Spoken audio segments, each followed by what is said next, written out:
하나님의 역사에 동참하라. 하나님의 역사에 동참하라 하는 제목으로 말씀을 전하겠습니다. 오늘부터 출애굽기를 묵상합니다. 출애굽기는 창세기의 역사를 잇는 역사서로 말 그대로 애굽을 탈출하는 사건을 다루고 있습니다. 그래서 먼저 약속의 자손들이 어떻게 애굽에 들어가게 되었는가를 창세기의 끝부분에서 찾아볼 필요가 있겠죠. 창세기 46장을 보시기 바랍니다. 애굽 총리가 된 요셉은 가족들을 애굽으로 초청합니다. 애굽으로 넘어가기 전 브엘세바에서 야곱은 희생 제사를 드리고 하나님은 이렇게 약속의 말씀을 주십니다. 창세기 46장 3절 4절입니다. 하나님이 이르시되 나는 하나님이라 내 아버지의 하나님이니 애굽으로 내려가기를 두려워하지 말라. 내가 거기서 너로 큰 민족을 이루게 하리라. 내가 너와 함께 애굽으로 내려가겠고 반드시 너를 인도하여 다시 올라올 것이며 요셉이 그의 손으로 내 눈을 감기리라 하셨더라. 거기서 큰 민족을 이루게 하리라. 하나님이 함께 애굽으로 내려가겠고 반드시 너를 인도하여 다시 올라올 것이라고 이스라엘 야곱에게 약속해 주셨습니다. 이 말씀의 성취를 확인하게 되는 지점이 400여 년이 지난 출애굽기 1장입니다. 본문 출애굽기 1장 1절에서 5절 보면 애굽에 들어온 야곱의 아들들 명단이 나열됩니다. 그리고 세월이 흘러 6절 요셉과 그의 모든 형제와 그 시대의 사람은 다 죽었고 7절 말씀 다 같이 읽어보실까요?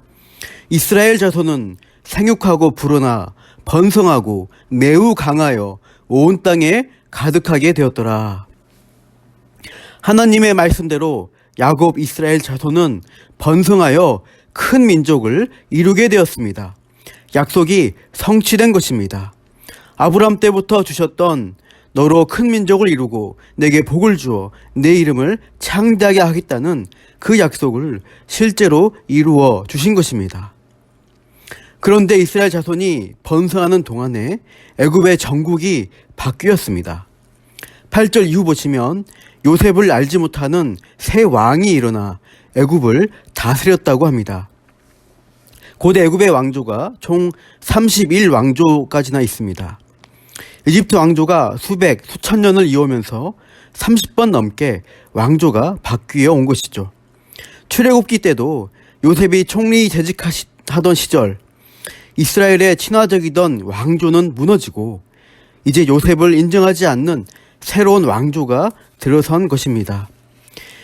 새로운 왕조는 이전 왕조의 비호를 받던 이스라엘 자손들을 위협적인 존재로 보았습니다. 숫자가 많으니 적대 세력과 합하여 자기들의 왕조를 전복시켜 버릴 수가 있다는 거죠. 9절 10절에 이렇게 말합니다. 그가 그 백성에게 이르되 이 백성 이스라엘 자손이 우리보다 많고 강하도다. 자 우리가 그들에게 대하여 지혜롭게 하자. 두렵건대 그들이 더 많게 되면 전쟁이 일어날 때 우리 대적과 합하여 우리와 싸우고 이 땅에서 나갈까 하노라. 세력이 더 커지기 전에 이스라엘 민족을 통제하고 억압하는 정책을 펴기로 합니다. 11절에 감독들을 그들 위에 세우고 그들에게 무거운 짐을 지워 괴롭게 하여 그들에게 바로를 위하여 국고성 비돔과 람셋을 건축하게 합니다. 자유민이었던 이스라엘 자손을 노예로 전락시켜 중노동을 하도록 강요한 것입니다. 그렇게 괴롭게 하고 학대하면 세력이 약화될 것이라고 계산했는데 그렇지 않은 것이죠. 12절 그러나 학대를 받을수록 더욱 번성하여 퍼져나가니 애굽 사람이 이스라엘 자손으로 말미암아 근심하여 학대를 받을수록 오히려 이스라엘 자손이 더욱 번성하여 가는 것입니다. 애굽 당국자들과 애굽인들이 근심할 정도가 되었습니다. 이후에 보면 어떻게든 이스라엘 자손의 번성을 억제하고 인구수를 줄여보려고 애쓰는 애굽 당국자들의 노력이 계속됩니다. 13절 노동일을 시키는데 엄하게 시켰다고 합니다. 14절 끝에 그 시키는 일이 모두 엄하였다고 하죠. 이스라엘 사람들을 매우 강도 높은 중노동에 시달리게 했음을 알 수 있습니다. 어려운 노동으로 생활을 괴롭게 해서 정상적인 생활을 할 수 없도록 해서 인구수를 줄이겠다는 겁니다.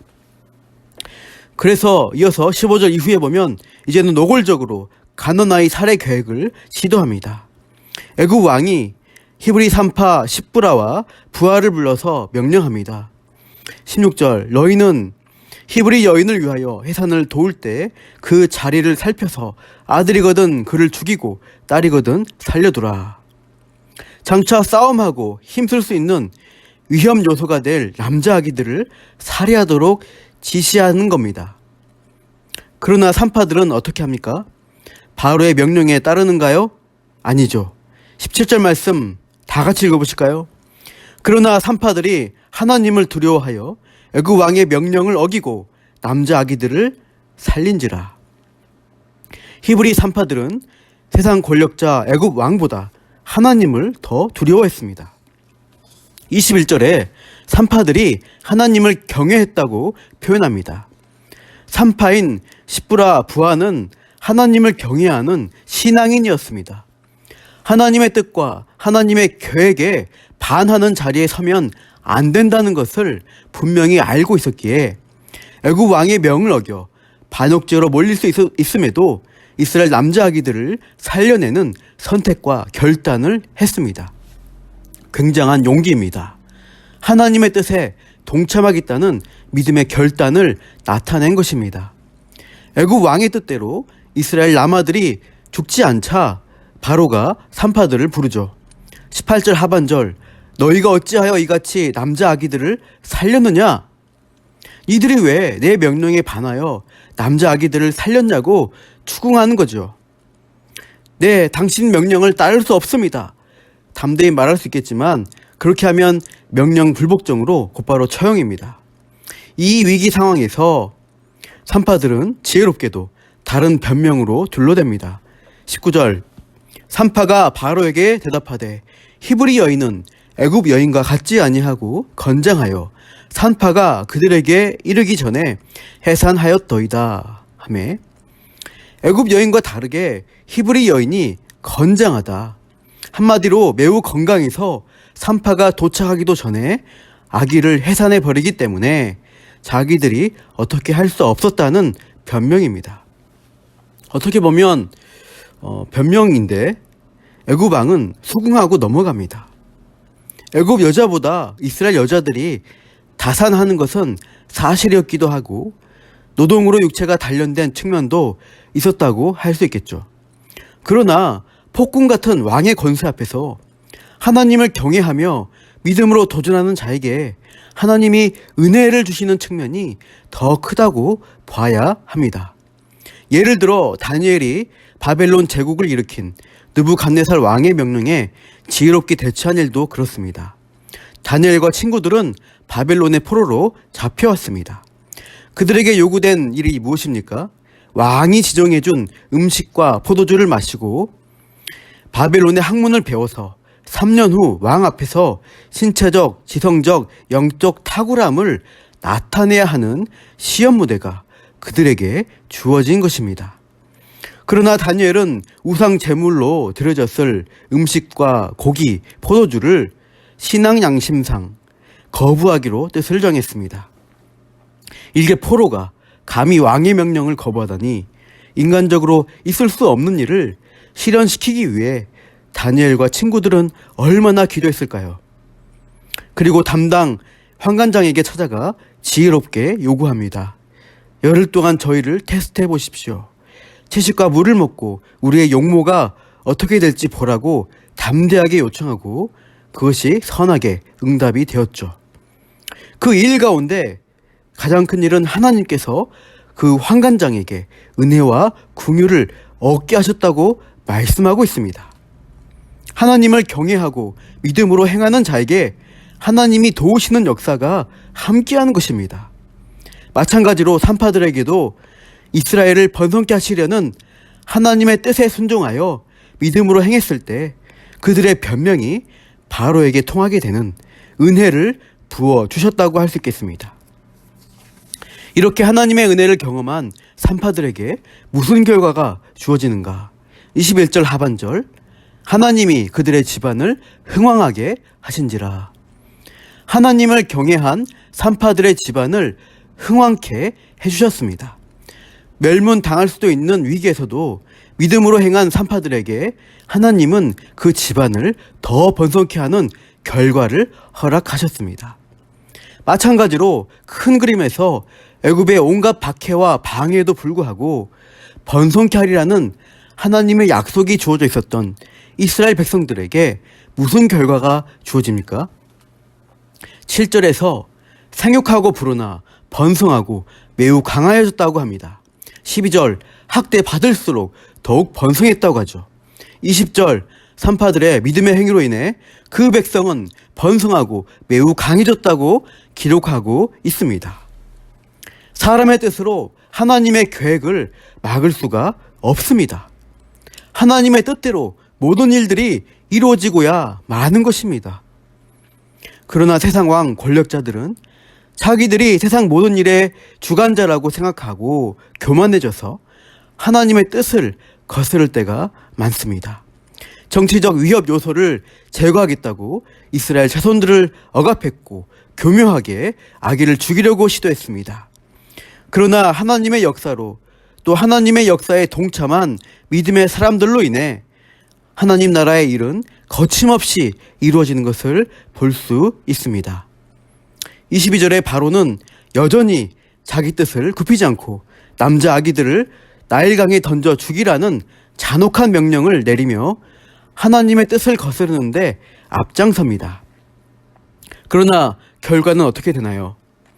앞으로 살펴보겠지만 나일강에 빠져 죽을 뻔한 모세라는 아이를 오히려 자신의 궁전에 들이게 되고 그 모세가 장성하여 애굽 나라가 하나님의 징벌을 받게 하며 이스라엘을 출애굽시키는 역사를 이루고야 마는 것입니다.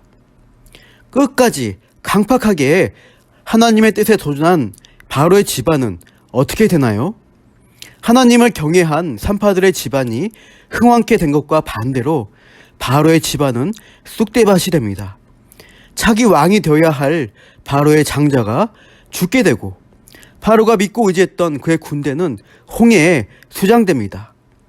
하나님의 역사를 거스르는 강팍한 자들은 결국 비참한 결과로 끝나게 되는 것입니다. 사랑하는 성도 여러분, 우리에게 주어진 이 시대를 살아가면서 우리 역시 하나님의 뜻이 어디에 있는지를 알고 순종할 줄 알아야 하겠습니다. 하나님의 말씀인 성경을 통해 하나님의 뜻이 향하는 곳에 우리도 믿음으로 동참하시어 은혜 누리는 경험을 하시고 복된 결과를 누리시기를 축복합니다. 오늘도 하나님의 역사에 동참하는 하나님 백성으로 하나님을 경외하며 믿음으로 사시기를 축복합니다. 기도하겠습니다. 모든 만물의 주관자이신 하나님을 믿습니다. 인류의 역사가 결국 하나님의 뜻대로 이루어졌다는 사실을 성경 말씀을 통해 확인하고 확신합니다. 코로나로 혼란한 이 시대 상황 가운데 우리는 하나님의 뜻이 어디를 향하고 있는지를 하나님 말씀을 통해 늘 찾고 구하기를 원합니다. 하나님을 경외하며 믿음의 결단을 할 때 하나님이 은혜 주셔서 감당케 하시고 결국 가장 선한 결과를 주실 것을 또한 믿습니다. 오늘도 하나님을 경외하며 하나님의 뜻과 하나님의 일하심에 동참하는 우리 모두가 되게 하옵소서. 그렇게 인도하실 것을 기대하며 감사하며 예수님 이름으로 기도합니다. 아멘.